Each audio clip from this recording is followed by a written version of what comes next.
के लिए बहुत सारे रूमर्स हैं कि ये ऑक्सफोर्ड में मिले थे, बिकॉज महाराज जी भी 2009 में ऑक्सफोर्ड में थे फॉर हिज मास्टर्स, और मैं 2012 में after my bachelors I went to Oxford. But हम लोग के जाने के में 3 से 4 साल का अंतर है दोनों के। महाराज जी को तो अपनी स्टडीज बीच में ही छोड़ के आनी पड़ी थी, बिकॉज उनके जो फादर हैं, जो मेरे फादर इन लॉ हैं, उनका एक बहुत ही मतलब surprisingly he was admitted to the hospital and he left his body at a very early age.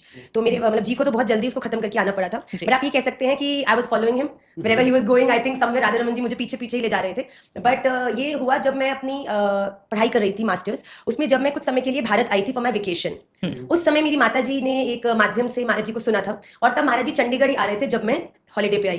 तो मेरी माता जी ने बोला आप चलो, तो हमने बोला कि उस समय क्योंकि मेरा way of connecting with the divine was through my duties, तो पढ़ना और खेलना। मैं रोलर हॉकी में भी की भी प्लेयर थी, तो मेरा पूरा कंसंट्रेशन वो था, मतलब स्पिरिचुअलिटी एज इन डूइंग भजन कीर्तन गोइंग टू कथा was not my cup of T at that time. तो मैंने ब्लंटली मना कर दिया कि मैं तो नहीं जाऊंगी। तो उन्होंने बोला कोई बात नहीं। पर जब मेरी माता जी गई तो महाराज जी को पदरावनी के लिए घर बुलाया कि आप प्लीज आइए, जैसे कोई अच्छा एलिवेटेड संत आते हैं तो आप बुलाते हैं। तो Maharaj ji came to my house that day. We were very furious, why? Because हमारी माता जी ने सुबह 6 बजे हमको नवजीत जी उठा दिया और उन्होंने ये कम्युनिकेट कर दिया था कि महाराज जी किसी और के हाथ का बना नहीं पाते। मतलब क्योंकि ऐसे तो हमको लगा हमारे घर में हमारा पालेंगे, और का मतलब कुक्स का या इनका नहीं पाएंगे।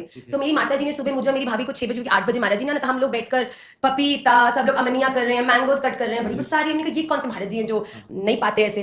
तो महाराज जी आए, बस उन्होंने उनकी मिले, उन्होंने प्रवचन दिया। तो एक बड़ी सुंदर लीला हुई जिससे महाराज जी की भी दृष्टि मुझ पर पड़ गई। मैंने इतना महान काम किया था, आप क्या सोचेंगे। उनके एक जो सेवायत थे, उन्होंने बोला महाराज जी नारियल पानी पियेंगे।